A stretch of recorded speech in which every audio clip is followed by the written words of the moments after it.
नमस्कार दोस्तों, मेरा नाम है विजय कुमार। आप देख रहे हैं कॉमिक्स पिटारा चैनल को। तो चलिए दोस्तों, हम लोग कॉमिक्स पढ़ रहे थे जहरीले, जो कि नागराज की कॉमिक्स है। और इसका पहला और दूसरा पार्ट मैंने अपने चैनल पर अपलोड कर दिया है। पहले और दूसरे पार्ट में मैंने इस कॉमिक्स को 40 पेज तक कवर कर दिया था। अब इस पार्ट में इसके आगे कहानी को शुरू करते हैं। और ये तो सभी जानते हैं कि क्रोध इंसान के सोचने समझने की शक्ति को नष्ट कर देता है। नागराज के साथ भी कुछ ऐसा ही हुआ। ओह, ये मैंने क्या किया। अब तो ये नेत्रा काफ़ी समय तक बेहोश रहेगा। अब इससे मैं कुछ भी जान नहीं पाऊंगा। वैसे भी अब ज़्यादा वक्त नहीं बचा है। मुझे जंगल के पूर्वी छोर तक पहुंचना है। वो नक्शा कहाँ गया जिसे लेकर मैं गाड़ी से कूदा था? वो रहा, झाड़ियों में फंसा हुआ। अब मुझे अपने मंजिल पर पहुंचने में ज़्यादा वक्त नहीं लगेगा। जंगल का पूर्वी छोर यहाँ से ज़्यादा दूर नहीं है। ओह, नेत्रा भी नागराज को रोक पाने में असफल रहा। अब वो जंगल के पूर्वी छोर तक पहुँच कर ही रहेगा। अब हम क्या करें सांगली?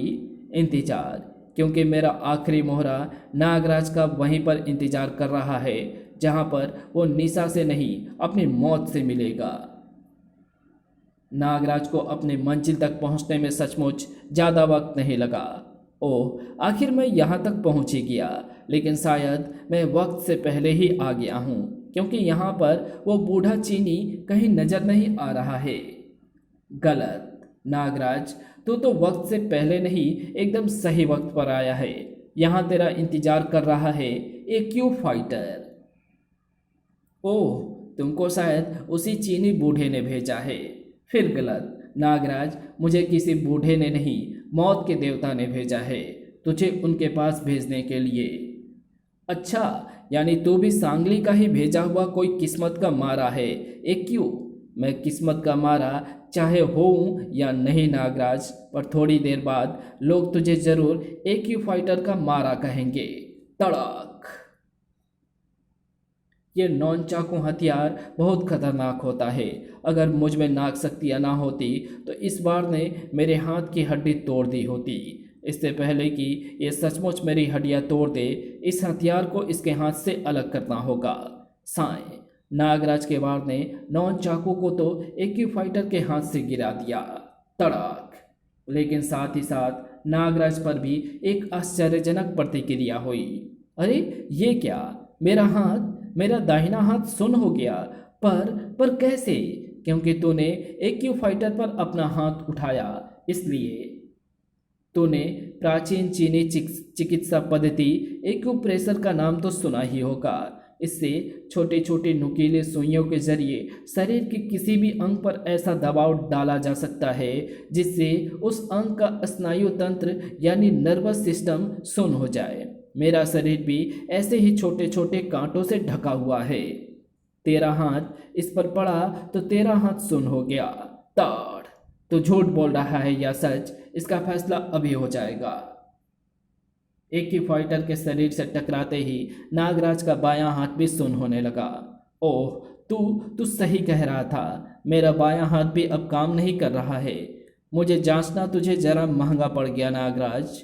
अपने हाथ तो तूने बेकार कर ही लिए, अब रही सही कसर मैं पूरी किए देता हूँ। धाड़! ओह, इसके बाद मेरे शरीर से जहाँ जहाँ टकरा रहे हैं वहाँ वहाँ का हिस्सा सुन्न होता जा रहा है। इसका चेहरा ढका हुआ है। मेरी विस्फुंकार इस पर काम नहीं करेगी और मेरे हाथों का स्नायु तंत्र प्रभावित हो जाने के कारण मेरे मस्तिष्क से आदेश के सिग्नल नागों तक नहीं पहुँच पा रहे हैं। यानी मैं सर्प सेना को भी कलाइयों के रास्ते बाहर नहीं निकाल सकता। अब एक ही रास्ता बचा है, मैं इसको सम्मोहित करने की कोशिश करूं। ताड़! लेकिन नागराज ये भी ना कर सका, क्योंकि गर्दन पर हुए वार के कारण उसके चेहरे का हिस्सा भी सुन्न कर दिया था। अब तो एक चलती फिरती लाश बनकर रह गया है नागराज। अब मैं इस लकड़ी से तेरा सिर फोड़ूंगा और तू कुछ नहीं कर पाएगा। लेकिन इससे पहले कि लकड़ी की वो डाल नागराज की खोपड़ी खोल डालती, वो डाल खुद दूर जा गिरी। तड़क! अरे, ये तो वही चीनी बुढ़ा है और ये एक फाइटर को मार रहा है, यानी ये मेरी जान बचाना चाहता है। नहीं, शायद ये मेरी तरफ बढ़ रहा है। शायद ये एक फाइटर इसी का आदमी है और ये बूढ़ा मुझे अपने हाथों से मारना चाहता है। बूढ़े के वार नागराज के शरीर से टकराने लगे।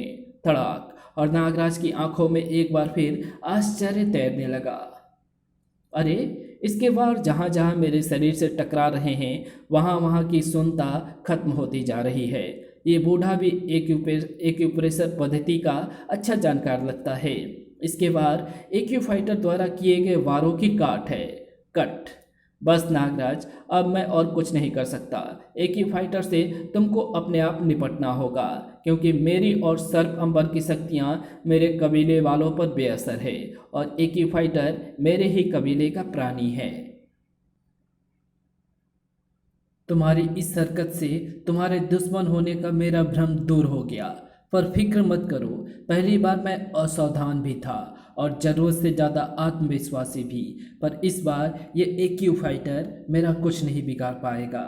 दौड़, क्योंकि इस बार मैं इसे हाथों से नहीं जूतों से मारूंगा। तू चाहे मुझे अपने शरीर के किसी अंग से ना मारे, पर मैं तो तुझे तेरे अंगों पर मार ही सकता हूँ। ठक। इस बार मैं तुमको एक्यूप्रेशर द्वारा अस्थायी रूप से अपंग कर दूंगा, ऐसा अपंग कि सोंची भी तुझे ठीक ना कर सके। अरे, मेरे वारों का तुझ पर कोई असर क्यों नहीं हो रहा है? खटाक। वो इसलिए लल्लू लाल, क्योंकि मेरा मानसिक आदेश पाकर मेरे सूक्ष्म सर्पों ने मेरे शरीर के स्नायु तंत्र को ढक लिया है।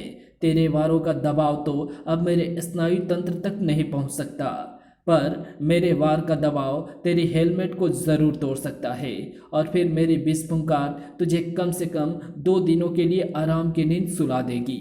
आह! वाह नागराज, तुमको हरा सकने वाला सचमुच शायद ही पैदा नहीं। वह नागराज, तुमको हरा सकने वाला सचमुच शायद पैदा ही नहीं हुआ। अब चलो, वक्त बहुत कम है। और पास ही में ये दृश्य देख रही आंखों में ज्वालामुखी फट पड़ा। ओह, एक्यू फाइटर भी नागराज का बाल तक बाका ना कर सका। अब और कोई रास्ता नहीं है, मुझे महाड्रैगन सिंह को जगाना ही होगा। अगर तेरा विनाश निश्चित है तो मेरे साथ साथ सबका खात्मा होगा एक साथ। अब तो बताओ सांगली कि आखिरकार ये सब चक्कर क्या है और इससे मैं यानी फिंग कहाँ पर फिट होता हूँ। बताती हूँ, अब तुमको सब बताने का वक्त आ गया है। सबसे पहले मुझे मनी का प्रयोग करके तुम्हारे मानसिक अवरोध को हटाना पड़ेगा, ताकि तुम ये जान सको कि तुम कौन हो और मेरी बात आसानी से समझ सको। इधर नागदंत के लिए रहस्यों का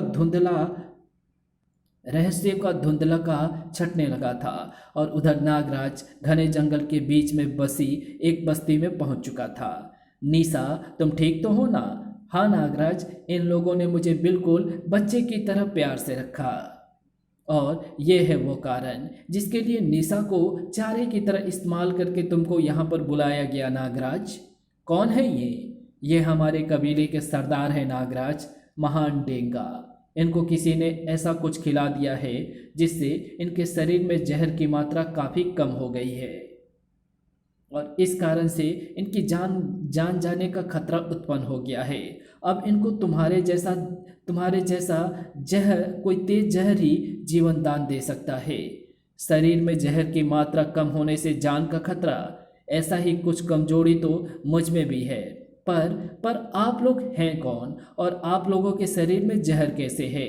हम लोग एक दुर्लभ प्रजाति के प्राणी हैं। कभी इस इलाके में इच्छाधारी नाग और मानव साथ साथ बसे हुए थे। उनमें से भी जो मानव नागिन से विवाह कर लेता या नाग मानवी से, उसको जाति से बाहर निकाल दिया जाता।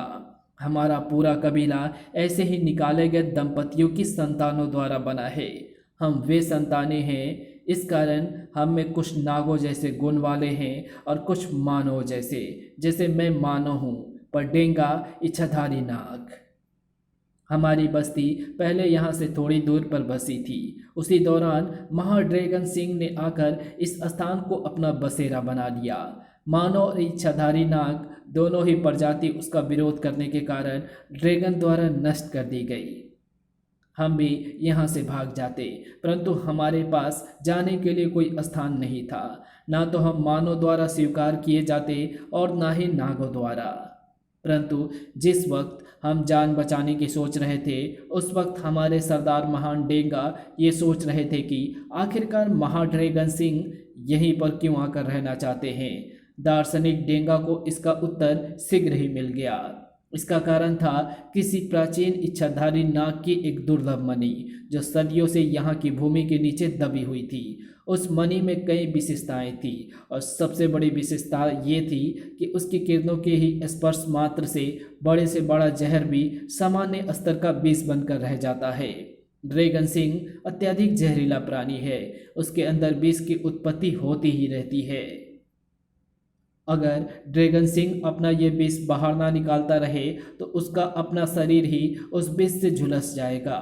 जिन 6 महीने ड्रैगन जागा रहता है उनमें वो अपने श्वास द्वारा विष फुंकार छोड़ छोड़कर विष का स्तर काबू में रखता है, परंतु जिन 6 महीने तक वो सोता है यानी सुप्त अवस्था में रहता है, उस दौरान उस विष का क्षरण सिर्फ मणि द्वारा ही हो सकता है।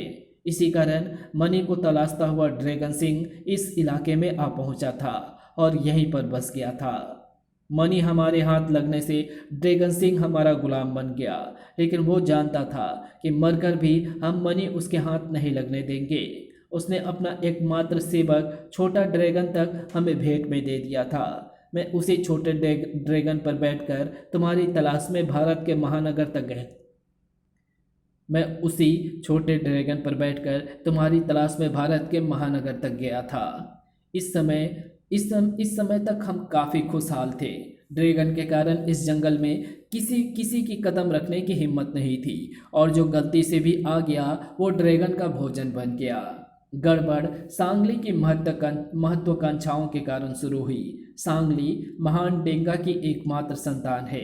डेंगा तो इच्छाधारी नाग है, परंतु सांगली की माता के मानवीय होने के कारण सांगली में मानव के गुण हैं। वो हमेशा से ड्रैगन सिंह के बूते पर दुनिया पर राज करने का ख्वाब देखती थी, परंतु डेंगा के डर से चुप रहती थी। परंतु अब तुझसे मिलने के बाद ये स्पष्ट हो गया कि उसने सारी हदें पार कर दी है। उसने ही डेंगा को रास्ते से हटाने के लिए उसको कुछ खिला दिया और फिर मणि लेकर फरार हो गई। शायद मणि की ही मदद से उसको इस बात का भी पता चल गया होगा कि महान डेंगा की जान बचाने के लिए मैं तुम्हारा विष लेने जा रहा हूँ, इसलिए उसने मुझसे पहले महानगर पहुंचकर तुमको खत्म करने की कोशिश की ताकि डेंगा बच ना सके। पर मेरे वहां पर पहुंच जाने के कारण वो भाग खड़ी हुई, क्योंकि मेरा सर्प अंबर मणि के कई प्रभावों को निष्क्रिय कर सकता है। इसके बाद यहाँ तक पहुँचने के रास्ते में भी तुम पर 2 हमले हुए, और वे भी सांगली के विश्वास पात्रों के द्वारा। इससे साफ जाहिर होता है कि इस पूरे कांड के पीछे सांगली का ही हाथ है। दरअसल मुझे ये सब पहले ही भांप लेना चाहिए था, क्योंकि फेंग के गायब हो जाने के बाद सांगली वैसे ही पागल हो गई थी। फेंग यानी वो शख्स जिसे मैं नागदंत कहता हूँ, उसमें मेरी जैसी ही शक्तियाँ हैं। उसका सांगली से क्या संबंध है? फेंग का जिक्र मैंने सबसे पहले तुम्हारे मुंह से ही सुना था नागराज। दरअसल फेंग हमारे कबीले का ही एक युवक था, पिता मानव और माँ इच्छाधारी नागिन। फेंग में माँ के गुण ज्यादा आए। वो मानव रूप में एक इच्छाधारी नाग था। सांगली और फेंग बचपन से ही एक साथ खेले बढ़े हैं। उनके बीच में युवा होते होते एक गहरा प्यार पनप गया और उनकी सगाई भी हो गई। पर एक बात जो कोई नहीं जानता था वो थी फेंग के नशे का आदी होना। उसको सांपों के जहर का नशा करने की आदत थी। बचपन से ही वो जंगली सांपों को पकड़कर उनकी विषैली थैली खा जाता था। ओह, बातों बातों में मैं मुख्य बात तो भूल ही गया। ये सब मैं तुमको इसलिए बता रहा हूँ ताकि तुम ये समझ लो कि हमको वाकई तुम्हारे विष की आवश्यकता है। हम तुमको धोखा देने की कोशिश नहीं कर रहे हैं। वैसे अब वक्त बहुत कम है। शीघ्र ही इनको जहर ना मिला तो महान डेंग हमारे बीच में नहीं रहेंगे। चिंता मत करो, मैं अभी अपने रक्त से विष की एक बूंद अलग करके उसमें से सूक्ष्म सर्प निकालकर इसको इनके मुंह में टपका देता हूँ। धन्यवाद नागराज, अब महान डेंगा के प्राण अवश्य बच जाएंगे। अब इनको एकांत में आराम करने के लिए छोड़कर बाहर चलते हैं। चलिए, आप मुझे सांगली और नागदंत यानी फेंग के बारे में कुछ बता रहे थे। हाँ, मैं बता रहा था कि फेंग नशे का आदी हो रहा था। थोड़ा बड़ा होने पर वो दांतों से ही सांपों के सिर काट कर चबा जाया करता था। धीरे धीरे उसके शरीर में रक्त और विष लगभग बराबर मात्रा में हो गए होंगे।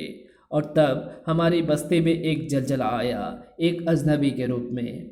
उस दिन आकाश में पहले मुझे एक जलता हुआ वायुयान दिखा और फिर बड़ी सी चादर में लटका हुआ नीचे गिरता एक मानव।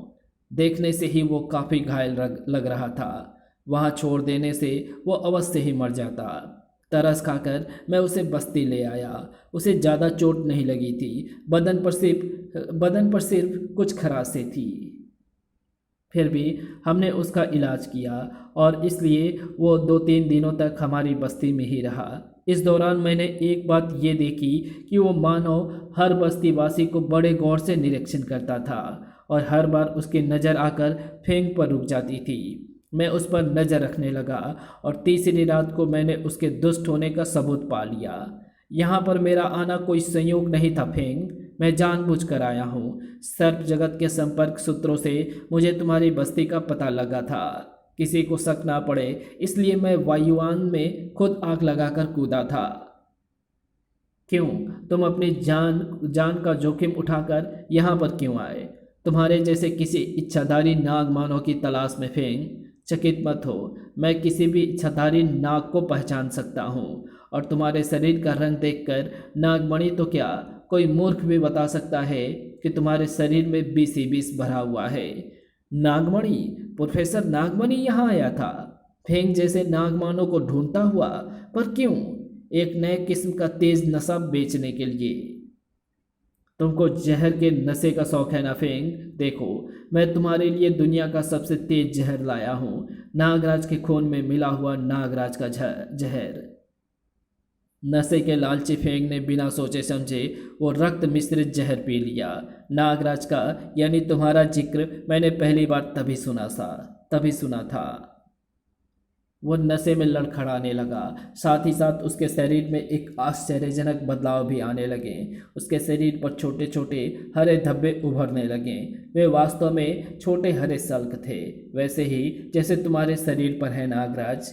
मैं चिल्लाकर नागमणि की तरफ पलटा। रुक जा दुष्ट, ये तूने क्या किया मेरे बेटे के साथ? लेकिन नागमणि काफ़ी फुर्तीला था। मेरे कोई वार कर सकने से पहले ही उसने मुझे बेहोश कर दिया और जब मुझे होश आया तो वहाँ पर कोई भी नहीं था। बस उसके बाद मैंने फेंग को आज तक नहीं देखा। फेंग आपका बेटा है? ओह, अब मैं सारी कहानी समझ गया हूँ। जब मैं नागमणि के चुंगल से निकल गया तो उसने मेरा डुप्लीकेट बनाने की सोची, परंतु रक्त में सूक्ष्म सर्प पैदा कर पाना उसके बस के बाहर की बात थी। परंतु मेरा थोड़ा सा रक्त उसने किसी समय निकाल कर अपने पास सुरक्षित रख लिया होगा। उस रक्त में विष के साथ सूक्ष्म सर्प भी मौजूद होंगे और वही विष उसने फेंग को पिला दिया था। फेंग के रक्त में मौजूद विष पाकर वे सूक्ष्म सर्प संख्या में बढ़ने लगे होंगे और मेरे विष के असर के कारण उसके शरीर पर हरे सल्क भी उभरने लगे होंगे। इसके बाद नागमणि ने मेरी ही तरफ फेंग की याददाश्त भी मिटाकर उसके दिमाग में ये भर दिया होगा कि फेंग नागमणि का आविष्कार है और इस प्रकार से जन्म हुआ होगा नागराज के प्रतिरूप डुप्लीकेट नागदंत का। इसलिए नागमणि काफ़ी दिनों से मेरे जहर के पीछे पड़ा हुआ है ताकि उसकी मदद से वो एक और डुप्लीकेट बना सके और उससे मुझे मरवा डालने का वो काम करवा सके जो नागदंत नहीं कर सका। संभल कर नागराज, इस पवित्र स्थान पर पैर मत रख देना। यहाँ पर हम ड्रैगन सिंह को शांत रखने के लिए हवन करते हैं। इस खास जड़ी को हवन सामग्री के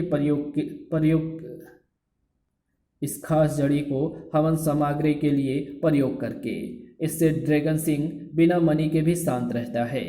कमाल है, ऐसा क्या है इस जड़ी और इस खास हवन स्थल में? जाओ मेरे सर्पो, इस हवन कुंड में सूक्ष्म रूप में प्रवेश करके मुझे इसका रहस्य बताओ। अब इस हवन स्थल में तेरी बलि दी जाएगी नागराज, और तेरे साथ साथ इस पूरे कबीले की। फेंग और सांगली, तुम लोग अपनों को ही क्यों मारना चाहते हो? क्यों? क्योंकि तुम बूढ़े, तरक्की की राह में रोड़ा हो। अपनी शक्तियों से हम पूरी दुनिया पर राज कर सकते हैं, पर फिर भी इस जंगल में छिप कर रहते हैं। तुम लोगों को मारकर ही हमारे सपने पूरे हो सकते हैं। अपने बाप डेंगा को तो मैंने हवन जड़ी खिलाकर रास्ते से हटाने की कोशिश की थी, ताकि देवता सिंह का क्रोध उसे इस अपमान के लिए मौत के घाट उतार दे, पर तूने नागराज को यहाँ लाकर उसे बचा लिया। इसलिए अब मणि के माध्यम से मैं खुद ही ड्रैगन सिंह को जगाती हूँ और उसे आदेश देती हूँ कि वो तुम सबका विनाश कर दे। अगले ही पल, ये क्या हो रहा है? पूरा जमीन कांप क्यों रहा है? महान ड्रैगन सिंह इस बस्ती के नीचे रहता है नागराज, और अब वो बाहर आ रहा है। ड्रैगन सिंह के बगैर एक पल का भी इंतजार किए तबाही शुरू कर दी। कुछ करो नागराज, वरना ड्रैगन सिंह देखते ही देखते पूरी बस्ती को राख कर देगा। आपका छोटा ड्रैगन कहाँ है? वो इसका मुकाबला नहीं कर सकता क्या? हमने उसे बांध कर रखा है नागराज, वैसे भी वो इस दैत्य के सामने मच्छर के बराबर है। तो फिर मैं ही कुछ करता हूँ। अब तेरी विस्फुंकार कुछ और नहीं जला पाएगी सिंह, क्योंकि मैं उसे पानी की तरह पी जाऊंगा। हिस। सिंह को ऐसी चुनौती पहले कभी नहीं मिली थी। वो क्रोध से पागल हो उठा। तड़ाक, और नागराज एक तेज थप्पड़ खाकर दूर जा गिरा। ओह, समय रहते सिर हटा लेने के कारण ये बार मुझको पूरी तरह से लग नहीं पाया, तब ये हाल हुआ। अगर ये बार मुझे लग गया होता तो मेरा सिर धड़ से अलग हो गया होता। मैं इसकी शारीरिक शक्ति और उड़न शक्ति का मुकाबला नहीं कर सकता, और इसकी इन दोनों शक्तियों को एक ही चीज़ से काटा जा सकता है, सर्प बंधनों से। परंतु मेरी सर्प शक्ति में जगह जगह पर गांठें होती हैं। इसकी शक्ति उन गांठों को खोल डालेगी। मुझे विशेष नागफनी सर्प की मदद लेनी होगी। देव कालजयी ने नागराज को बताया था कि नागफनी सर्पों में कई विशेषताएं ऐसी है जिनका पता नागराज को धीरे धीरे स्वयं लग जाएगा। ऐसे ही एक खूबी का प्रयोग नागराज आज कर रहा था। उसकी कलाई से निकलने वाला नागफनी सर्प रबड़ की तरह लंबा होता जा रहा था, और ड्रैगन सिंह जैसे कटीली सर्प रस्सी में बंध गया था। उसमें कोई जोड़ या गांठ नहीं थी। हवा में उड़ता हुआ महा ड्रैगन सिंह पंख और शरीर बन जाने के कारण एक झटके से भूमि पर आ गिरा। सांगली ये दृश्य देखकर बिलबिला उठी। नागराज ने सिंह को बांध दिया है। उसका विनाश करना एकाएक रुक गया है। इसको तो मैं मणि की मदद से आज़ाद करवा ही लूंगी। तब तक तुम अपनी शक्तियों का प्रयोग करके इस विनाश को जारी रखो फेंग। अभी लो सांगली, विनाश तो मेरा मनपसंद काम है, और यादाश्त वापस आने के बाद विनाश करने में और भी मजा आ रहा है। फेंग और सिंह का कहर टूटना जारी रहने के लिए नागराज का रास्ते से हटाना बहुत ज़रूरी है। सबसे पहले इसी को रास्ते से हटाया जाए, मणि की स्पर्श किरणों के जरिए। नागराज के शरीर से किरणों का स्पर्श होते ही नागराज के बीच का तीव्र स्तर सामान्य स्तर पर उतरने लगा और नागराज पर कमजोरी छाने लगी। सांगली का एक बार फिर मुझ पर मणि का प्रयोग कर रही है और मुझ पर कमजोरी छा रही है। मैं कुछ ठीक से सोच भी नहीं पा रहा हूँ। अपनी ही परेशानी से जूझता हुआ नागराज ये देख नहीं पा रहा था कि नागफणी सर्प के शिकंजे से छूटने के लिए तड़पता हुआ सिंह कामयाब हो रहा था। नागराज, उठो नागराज, कुछ करो। सिंह आजाद हो रहा है और उधर वो नागदंत अपनी शक्तियों का कहर बरसा रहा है। मैं क्या करूं? मैं तो खुद ही, अरे, जिन सर्पों को मैंने हवन कुंड की छानबीन के लिए भेजा था उनके मानसिक संकेत आ रहे हैं। नागराज, हवन कुंड के अंदर से कई पतली पतली सुरंगें जमीन के नीचे एक बड़ी सुरंग तक गई हुई है। ड्रैगन के रहने के चिन्ह इस बड़ी सुरंग में मौजूद है, और इन पतली सुरंगों की दीवारों पर जिस धुएं और कालिक की परतें जमा है वो विषरोधी कालिक है। विषरोधी यानी जहर काटने वाली। ये कालिक इसी बूटी के अलावा और किसी चीज़ की नहीं हो सकती। इसी कारण जब हवन का धुआं पतली सुरंगों के जरिए सिंह तक पहुंचता होगा तो वह शांत हो जाता होगा। डेंगा के शरीर में जहर यानी बूटी खाने से कम हो गया था। मेरी एक खामखा की हरकत ने मुझे ड्रैगन सिंह को रोकने का रास्ता दिखा दिया। अगले ही पल नागराज के दोनों हाथ बिजली की गति से घूमने लगे और बूटी के टुकड़े तुरंत ही आजाद हुए सिंह के जलते मुंह में घुसने लगे। लगभग तुरंत ही जड़ी का असर सामने आने लगा।